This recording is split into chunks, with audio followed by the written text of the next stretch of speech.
हाँ जी, good morning, very very good morning to all of you. कैसे हैं सभी लोग? कैसे हैं सभी लोग? आई होप सो कि आप सभी लोग बहुत ही अच्छे होंगे। तो नमस्कार, आदाब, सत श्री अकाल और सभी लोगों को झारखंडी जोहार। तो एक बार जल्दी से सभी लोग झारखंडी जोहार लिखकर कमेंट करें, ठीक है? सभी लोग झारखंडी जोहार या फिर जोहार झारखंड ये जरूर लिखे कमेंट सेक्शन में। चलिए, और साथ ही साथ एक और चीज लिखे क्या को कैसे लिया झारखंड, लड़ के लिया झारखंड, ठीक है? हमारा झारखंड हमें बहुत लड़ने के बाद मिला है। तो कैसे लिया झारखंड, लड़ के लिया झारखंड। सभी लोगों का बहुत बहुत स्वागत है झारखंड करंट अफेयर्स के इस धमाकेदार और ताजा तरीन सेशन में, जहां पे हम लोग झारखंड के डेली करंट अफेयर्स के बारे में डिस्कस करते हैं।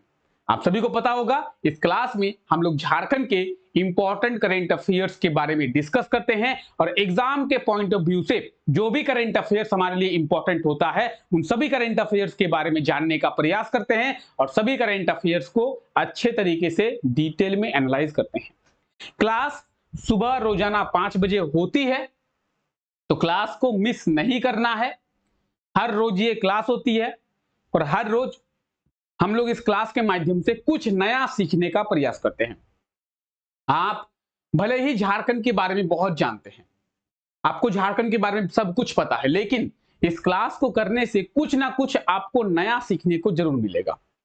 अगर आप भी झारखंड के किसी एग्जाम की तैयारी कर रहे हैं और वहां पे झारखंड के करंट अफेयर्स का सेक्शन आपको कवर करना है, तो इस क्लास के माध्यम से आप आसानी से झारखंड के करंट अफेयर्स का सेक्शन जो है वो कवर कर पाएंगे। अगर बात की जाए झारखंड जीके की, तो झारखंड जीके का सेक्शन आप इस क्लास से कवर कर पाएंगे। इस क्लास में हम लोग झारखंड जीके के इंपॉर्टेंट क्वेश्चंस के बारे में डिस्कस करते हैं। कौन से क्वेश्चंस? झारखंड जीके के वो क्वेश्चंस जो कि एग्जाम में आप लोगों से पूछा जा सकता है या फिर जेपीएससी और जेएसएससी जैसी बड़ी संस्थाओं के द्वारा बार बार पूछा गया है। जो एग्जाम हुए हैं उन एग्जाम में कौन से क्वेश्चन आप लोगों से पूछा गया है, क्या क्या क्वेश्चन आप लोगों को देखने को मिला था, ऐसे कितने क्वेश्चन थे जो कि आप लोगों से घुमा के पूछा गया था और बिल्कुल आसान क्वेश्चन था लेकिन घुमा के पूछा गया था, आप लोग उसे समझ नहीं पाए। तो एक स्टूडेंट कहां पे कंफ्यूज होता है, एक स्टूडेंट को किस तरीके से क्वेश्चंस को घुमा के पूछा जाता है, उन सभी चीजों के बारे में रात को 9 बजे इस क्लास में हम लोग डिस्कस करते हैं। तो मेरे साथ रात को 9 बजे जरूर जुड़े इस क्लास में, जहां हम लोग झारखंड के इंपॉर्टेंट क्वेश्चंस के बारे में डिस्कस करते हैं। ठीक है, चलिए, तो सभी लोग तैयार हैं आज के इस क्लास के लिए? आइए कुछ इंपॉर्टेंट करंट अफेयर्स का हम लोग रिवीजन करते हैं। हाल ही में किसके द्वारा झारखंड का सबसे लंबा पुल का उद्घाटन किया गया है? ठीक है, जाएगा नहीं, गया है। क्यों? क्योंकि ये झारखंड के कुछ पुराने करंट अफेयर्स है।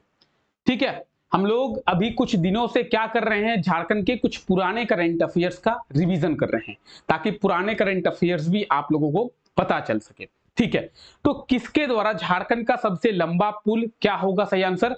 सही आंसर हो जाएगा हेमंत सोरेन जी के द्वारा। ऑप्शन बी बिल्कुल सही आंसर हो जाएगा, हेमंत सोरेन। ठीक है, अब यहां पे दो तीन बातें जो है निकलकर सामने आती है। कौन कौन सी बातें सर? पहली बात कि झारखंड का सबसे लंबा पुल बना कहां पे है। दूसरी बात या फिर दूसरा क्वेश्चन कि सर अगर पुल है तो नदी के ऊपर बनाया गया होगा। हाँ जी, तो सर झारखंड का सबसे लंबा पुल किस नदी पर बनाया गया है? ठीक है, तीसरा पॉइंट ये आता है, फिर तीसरा क्वेश्चन ये आता है कि सर ये झारखंड का सबसे लंबा पुल है तो इसकी लेंथ कितनी है सर? ठीक है, चौथा सर इसको बनाने के लिए कितना खर्चा हुआ होगा?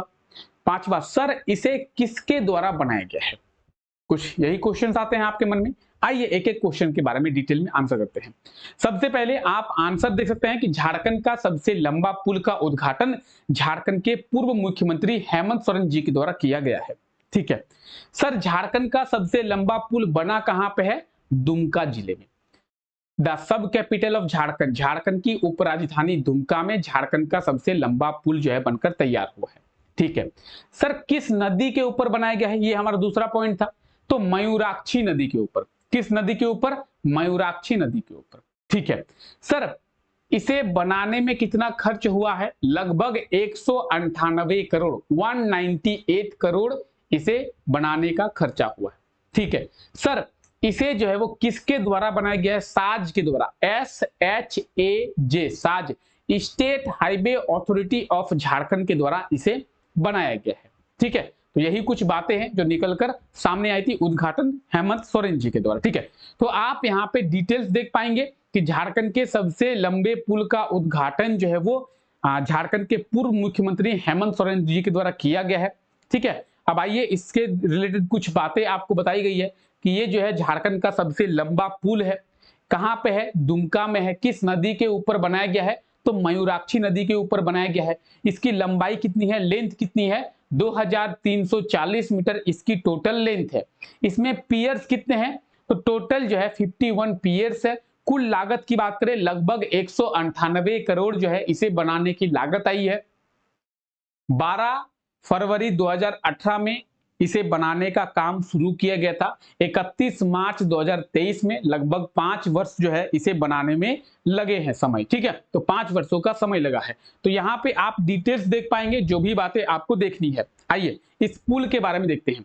तो ये जो पुल आप देख रहे हैं ये है झारखंड का सबसे लंबा पुल। कहां पे है? दुमका जिले में है। किसके द्वारा? साज, state highway authority of Jharkhand. इसे क्या कहते हैं? साज, SHAJ। साज का मतलब क्या है? State highway authority of Jharkhand के द्वारा इस पुल का निर्माण जो है वो किया गया है। तो ये आप देख सकते हैं झारखंड का सबसे लंबा पुल बनकर तैयार हो गया है, जिसका उद्घाटन भी झारखंड के पूर्व मुख्यमंत्री हेमंत सोरेन जी के द्वारा किया गया है। ठीक है, क्लियर है? क्लियर है? पहला करंट अफेयर सभी को क्लियर? ठीक है, क्लास का पीडीएफ आप लोगों को मिल जाएगा। पीडीएफ के लिए आप लोगों को टेंशन नहीं लेना है कि सर नोट्स कैसे बनाएंगे, सर हमें इसका पीडीएफ कहां से मिलेगा। पीडीएफ आप लोगों को टेलीग्राम चैनल पे मिल जाएगा। झारखंड एजुकेशन हब के नाम से ही आप लोगों को टेलीग्राम चैनल मिलेगा और टेलीग्राम चैनल का जो लिंक है डिस्क्रिप्शन में दिया हुआ है। डिस्क्रिप्शन में और भी बहुत सारे लिंक्स दिए हुए हैं, बहुत सारी क्लासेस के लिंक्स हैं, आप जाके चेकआउट कर सकते हैं। तो एक बार आप लोग डिस्क्रिप्शन को भी चेक कर ले, क्लास को करने के बाद एक बार डिस्क्रिप्शन को भी चेक कर ले। ठीक है, चलिए आगे बात करते हैं। आइए, झारखंड के किस जिले की टियाना बुधिया, ठीक है, क्या हुआ टियाना बुधिया? इन्होंने माउंट एवरेस्ट पर चढ़ाई की है और ऐसा करने वाली झारखंड की सबसे कम उम्र की लड़की जो है वो बन गई है। कौन? टियाना बुधिया। यानी क्वेश्चन आप लोगों से पूछा जा रहा है, आप पढ़ सकते हैं क्वेश्चन को। क्वेश्चन आप लोगों से पूछा जा रहा है कि टियाना बुधिया जो है वो किस जिले की रहने वाली है, जो कि माउंट एवरेस्ट पर चढ़ाई करने वाली झारखंड की सबसे कम उम्र की लड़की बनी है। ठीक है, तो माउंट एवरेस्ट पर चढ़ाई करने वाली झारखंड की सबसे कम उम्र की लड़की टियाना बुधिया कहां की ये रहने वाली है? तो रांची की ये रहने वाली है। The capital of Jharkhand, option D Ranchi, बिल्कुल सही आंसर हो जाएगा रांची। ठीक है, आइए आगे बढ़ते हैं। रांची की टियाना बुधिया, क्या हुआ टियाना बुधिया? माउंट एवरेस्ट पर क्या चढ़ाई करने वाली झारखंड की सबसे कम उम्र की लड़की बन गई है। इनका उम्र कितना है? महज 9 वर्ष।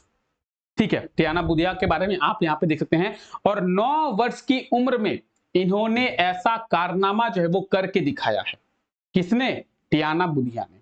ठीक है, चलिए ये आप देख सकते हैं टियाना बुधिया, यही है टियाना बुधिया, रांची की ये रहने वाली है और महज 9 वर्ष की उम्र में इन्होंने ये कारनामा करके दिखा दिया है। ठीक है, चलिए आगे बढ़ते हैं। राज्य के किस स्टेडियम को मॉडर्न क्रिकेट स्टेडियम के रूप में डेवलप किया जाएगा? एक आधुनिक क्रिकेट स्टेडियम के रूप में विकसित किया जाएगा। हालांकि ये क्रिकेट स्टेडियम डेवलप्ड है, लेकिन अभी के क्रिकेट स्टेडियम के मुकाबले ये उतना डेवलप नहीं है। पहले यहाँ पे क्रिकेट मैचेस होते थे लेकिन अभी नहीं होते हैं। तो डेवलप है लेकिन बहुत ज्यादा डेवलप नहीं है। अब जो है इसे भी बहुत ज्यादा डेवलप किया जाएगा। जैसे हम लोग बात करेंगे रांची के स्टेडियम की, हम लोग बात करेंगे वानखड़े के स्टेडियम की, हम लोग बात करेंगे जो बेंगलोर में स्टेडियम है चिन्ना स्वामी उसकी। तो उन स्टेडियम के मुकाबले ये जो स्टेडियम है बहुत कम डेवलप है। अब कौन सा स्टेडियम है सर झारखंड का? Keenan stadium. कौन सा स्टेडियम? Keenan stadium. ठीक है, आप में से बहुत लोग होंगे जो कीनन स्टेडियम के बारे में जानते होंगे, बहुत से ऐसे लोग भी होंगे जो इसके बारे में नहीं जानते हैं। ठीक है, जिन्हें नहीं पता है उनको बता दूं, कीनन स्टेडियम जो है जमशेदपुर में है। पहले यहां पे इंडियन टीम के मैचेस होते थे लेकिन बाद में इसे बंद कर दिया। क्यों? क्योंकि ये जो स्टेडियम है बहुत ज्यादा हाईली डेवलप नहीं है। आज के स्टेडियम की बात करें हम लोग तो आज के स्टेडियम जो है जैसे ईडन गार्डन कोलकाता में है, ठीक है, वानखड़े की बात करें मुंबई में जो है, हम लोग बेंगलोर के चेन्ना स्वामी स्टेडियम की बात करें तो वो जो स्टेडियम है बहुत ज्यादा हाईली डेवलप्ड है। तो ये स्टेडियम बहुत ज्यादा हाईली डेवलप नहीं है, इसीलिए यहाँ पे अभी इंडियन टीम के मैचेस नहीं होते हैं, ठीक है। तो कीनन स्टेडियम ये आप देख सकते हैं कीनन स्टेडियम, और इस स्टेडियम को देखकर ही आप पता कर सकते हैं कि बहुत ज्यादा हाईली डेवलप नहीं है। अब इसे जो है डेवलप किया जाएगा और ऐसा माना जा रहा है कि डेवलप करने के बाद आईपीएल के मैचेस, इंडियन टीम के मैचेस जो है यहाँ पे आयोजित किए जाएंगे, ठीक है। तो आप यहाँ पे डिटेल्स को देख पाएंगे। अगर आपको नोट्स वगैरह बनाना है तो आप यहाँ से नोट्स को बना सकते हैं, यहाँ पे आपको रिटन फॉर्मेट में चीजें मिल जाती है, ठीक है, क्लियर। चलिए आगे बढ़ते हैं। कीनन स्टेडियम, तो ये आप कीनन स्टेडियम को देख सकते हैं, जमशेदपुर में है, ठीक है। चलिए, हाल ही में राज्य स्तरीय रेफरी जयंत टोप्पो का क्या हो गया है, निधन हो गया है। वह किस खेल से संबंधित थे? तो जयंत टोप्पो एक रेफरी थे, ठीक है। रेफरी आप लोग जानते होंगे, क्रिकेट में एम्पायर होता है, ठीक है, क्रिकेट में क्या होता है, अंपायर होता है, उसी को फुटबॉल में रेफरी होता है। तो रेफरी की बात करेंगे, फुटबॉल बहुत एकदम इजी है। अगर आपसे पूछा जाए तो किस खेल में अंपायर होता है, तो क्रिकेट में अंपायर होता है।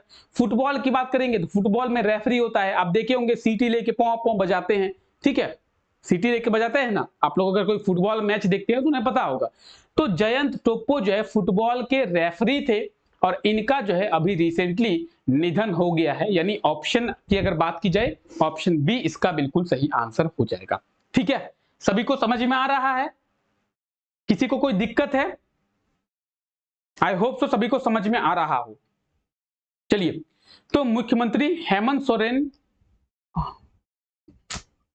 अलग ही चीज दिया हुआ है, ठीक है, छोड़िए। यहां पे देखिए, राज्य स्तरीय फुटबॉल रेफरी जयंत टोप्पो जो है अब नहीं रहे, ठीक है। तो जयंत टोप्पो, आप तस्वीर देख सकते हैं जयंत टोप्पो की, और ये जो है फुटबॉल के रेफरी थे, ठीक है। चलिए, तो इन्हें आप लोग याद रखिए। आइए आगे बात करते हैं। किस शहर के ट्रैफिक पुलिस के द्वारा सोशल मीडिया पर ट्रैफिक के लाइव अपडेट्स देने की शुरुआत किया गया है? सोशल मीडिया जैसे व्हाट्सएप, जैसे फेसबुक, जैसे ट्विटर, जैसे इंस्टाग्राम। तो सोशल मीडिया पर क्या ट्रैफिक के लाइव अपडेट्स, यानी मान लीजिए कि आप रांची में जा रहे हैं, रांची में रहते हैं, रांची में आप जा रहे हैं, तो कौन से रास्ते में कितनी ट्रैफिक है, कहां पे ट्रैफिक जाम है, कहां पे भीड़ है, इस चीज को आप लोगों को कहां पे बताया जाएगा? तो सोशल मीडिया पर आप जान सकते हैं। रांची ट्रैफिक पुलिस के द्वारा ये इनोवेटिव जो है काम शुरू किया गया है, एक इनोवेटिव स्टेप लिया गया है कि लोगों को सोशल मीडिया पर ही क्या करें, ट्रैफिक के लाइव अपडेट्स दे दिया जाए। क्यों? क्योंकि आज के टाइम पे जो ज्यादातर लोग हैं वो सोशल मीडिया पर ही जुड़े हुए मिलेंगे आपको। आज के टाइम पे अगर कोई व्यक्ति बैठा हुआ है, आप में से भी बहुत कोई होंगे, अगर बैठा हुआ है तो ऐसा नहीं करेंगे कि चलो एक बुक पढ़ते हैं, नहीं, बैठा हुआ है तो क्या करेंगे, चलो फेसबुक ओपन करते हैं। अगर बैठा हुआ है क्या करें, चलो इंस्टाग्राम ओपन करते हैं। बैठा हुआ है तो क्या करें, चलो यूट्यूब में शॉर्ट्स देखते हैं, इंस्टाग्राम पे रील्स देखते हैं, फेसबुक में वीडियोस देखते हैं। तो ऐसा नहीं है कि बैठा हुआ है तो चलो एक काम करते हैं, एक पीडीएफ ओपन करके पढ़ते हैं। बैठे हुए हैं तो क्या करते हैं, चलो एक बुक पढ़ लेते हैं। वैसा नहीं करेंगे, सोशल मीडिया पे जुड़ जाएंगे।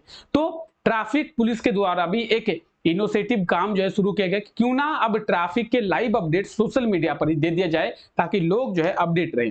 तो रांची ट्रैफिक पुलिस के द्वारा ये शुरू किया गया है। ऑप्शन ए जो है बिल्कुल सही आंसर हो जाएगा, आप लोग देख सकते हैं, ठीक है। यहाँ पे आपको डिटेल्स मिल जाएंगी कि रांची ट्रैफिक पुलिस के द्वारा अब सोशल मीडिया पर ट्रैफिक के लाइव अपडेट्स देने की शुरुआत की गई है।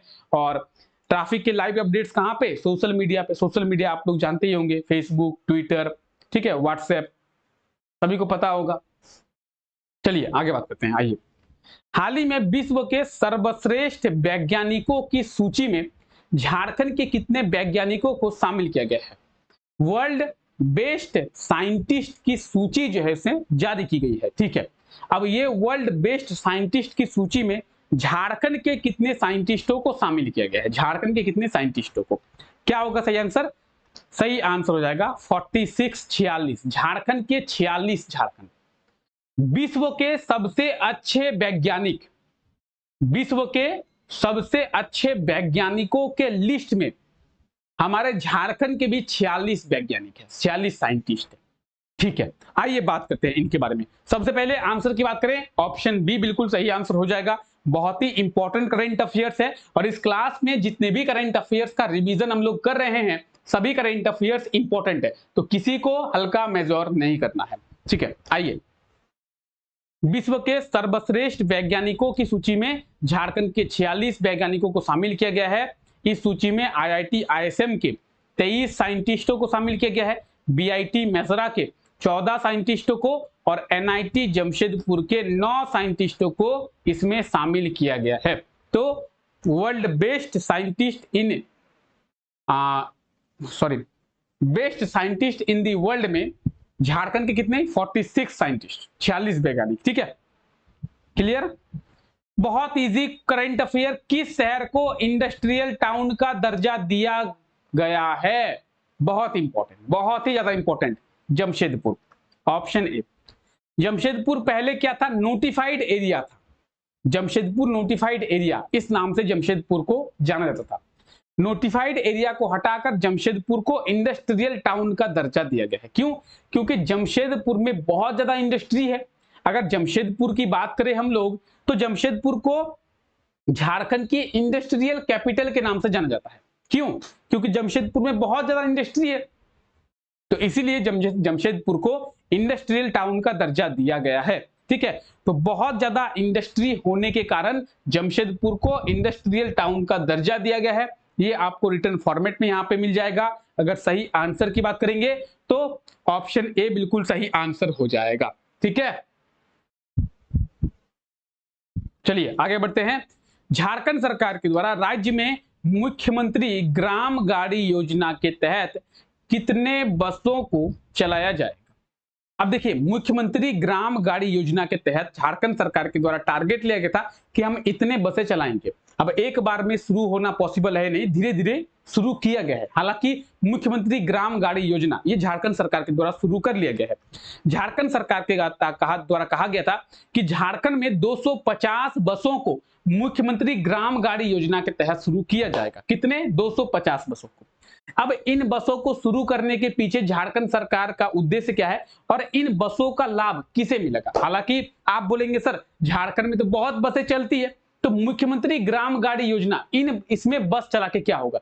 इस बसों में अगर कोई स्कूल के स्टूडेंट हैं तो उन्हें किराया देने की जरूरत नहीं है।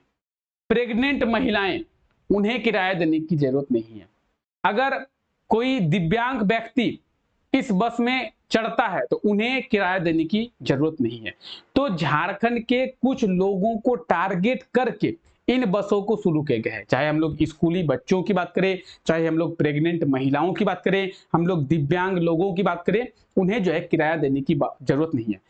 और जो लोग नॉर्मल हैं, जैसे आप और हम, तो हमें जो है कम किराया देना होगा, हमसे कम किराया लिया जाएगा इन बसों में। कौन से? मुख्यमंत्री ग्राम गाड़ी योजना। ठीक है, झारखंड सरकार के द्वारा कहा गया था कि झारखंड में 250 बसें जो है वो शुरू की जाएगी। ठीक है, आप में से कई लोग बोलेंगे क्या कि सर क्या झारखंड सरकार के द्वारा इन बसों को शुरू किया गया है? हाँ जी। कितने बस शुरू की गई है सर? 100 बसें।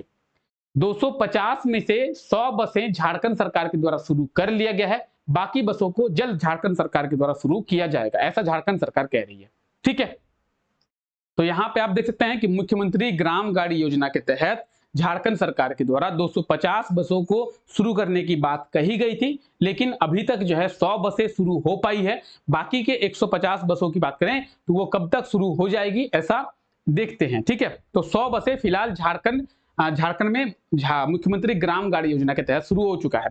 अगर आपसे अभी पूछा जाए कि मुख्यमंत्री ग्राम गाड़ी योजना के तहत कितने बसों को झारखंड में शुरू किया गया है? 100 बसों को।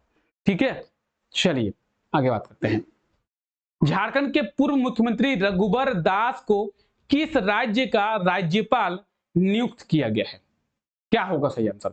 अब इसका आप लोग सही आंसर कमेंट करके बताएं, क्योंकि इसके बारे में बहुत बार आपको लोगों को बताया गया है कि रघुबर दास को किस राज्य का गवर्नर बनाया गया है। क्या होगा सही आंसर? क्या होगा? सही आंसर कमेंट करें आप लोग। चलिए, सही आंसर का वेट कर रहे हैं। रघुवर दास को किस राज्य का गवर्नर बनाया गया है? सही आंसर ओडिशा का। ठीक है, ऑप्शन सी बिल्कुल सही आंसर हो जाएगा, ओडिशा। ओडिशा का गवर्नर किसे बनाया गया है? तो रघुवर दास को बनाया गया है। क्लियर? क्लियर है? झारखंड के पूर्व मुख्यमंत्री रघुवर दास को ओडिशा का राज्यपाल, सॉरी यहां पे मुख्यमंत्री दिया हुआ, राज्यपाल होगा, ठीक है, राज्यपाल नियुक्त किया गया है। तो ये आप देख सकते हैं झारखंड के पूर्व मुख्यमंत्री रघुवर दास। आइए रघुवर दास के बारे में कुछ चीजें हम लोग जानते हैं। पहला चीज, झारखंड के पहले गैर आदिवासी मुख्यमंत्री रघुवर दास। झारखंड में अब तक जितने भी मुख्यमंत्री बने हैं रघुवर दास को छोड़कर सभी आदिवासी मुख्यमंत्री, चाहे हम लोग अर्जुन मुंडा की बात करें, बाबूलाल मरांडी की बात करें, शिबू सोरेन की बात करें, मधु कोड़ा की बात करें, हम लोग बात करें हेमंत सोरेन की या फिर चंपाई सोरेन की, तो सभी जो है आदिवासी मुख्यमंत्री हैं। झारखंड के पहले गैर आदिवासी मुख्यमंत्री रघुवर दास। ठीक है, अपना कार्यकाल पूरा करने वाले झारखंड के पहले मुख्यमंत्री रघुवर दास। अब तक झारखंड में कोई भी अपना कार्यकाल पूरा नहीं किए हैं। ठीक है, चाहे हम लोग हेमंत सोरेन की बात करें, हेमंत सोरेन ने ही अपना कार्यकाल पूरा नहीं किया है। कार्यकाल पूरा करने के पहले उन्होंने इस्तीफा दे दिया। क्यों? क्योंकि ईडी ने उन्हें गिरफ्तार कर लिया और उनके जगह पे चंपाई सोरेन मुख्यमंत्री बने। तो हेमंत सोरेन भी अब तक अपना कार्यकाल पूरा नहीं कर पाए हैं। झारखंड के पहले मुख्यमंत्री जिन्होंने अपना कार्यकाल पूरा किया है रघुवर दास। ठीक है, चलिए। अच्छा, गवर्नर के बारे में बात कर रहे हैं, आप लोग याद रखिए, अगर भारतीय संविधान की बात करें, इंडियन कॉन्स्टिट्यूशन में आर्टिकल 153 में गवर्नर के बारे में बात कही गई है कि गवर्नर ऑफ द स्टेट, यानी हर राज्य का एक राज्यपाल होगा। अगर आपसे पूछा जाए कि भारतीय संविधान में किस धारा में यह लिखा हुआ है कि हर राज्य का एक राज्यपाल होगा, आर्टिकल 153 धारा 153 में। आर्टिकल 154 की बात करें, इसमें लिखा हुआ है कि गवर्नर जो है वो एग्जीक्यूटिव हेड होगा स्टेट का। ठीक है, राज्य का कार्यकारी प्रधान कौन होगा? तो राज्य का कार्यकारी प्रधान होगा गवर्नर, राज्यपाल। यह कहा गया है आर्टिकल 154 में। आर्टिकल 155 में कहा गया है appointment of the governor more than one state. इसका मतलब क्या है कि गवर्नर की नियुक्ति होगी। गवर्नर के लिए कोई इलेक्शन नहीं होगा, गवर्नर को नियुक्त किया जाएगा। किनके द्वारा? राष्ट्रपति के द्वारा। गवर्नर की नियुक्ति किनके द्वारा होती है? राष्ट्रपति के द्वारा होती है। और एक गवर्नर एक से अधिक राज्यों का हो सकता है, यानी 2 राज्यों का एक गवर्नर हो सकता है, 3 राज्यों का भी एक गवर्नर हो सकता है। ठीक है, ऐसा नहीं है कि अलग अलग राज्यों का अलग अलग गवर्नर होगा। 3 राज्यों का एक गवर्नर, 2 राज्यों का एक गवर्नर हो सकता है। यह कहा गया है आर्टिकल 155 में, आप यहां पे देख सकते हैं धारा 155 में।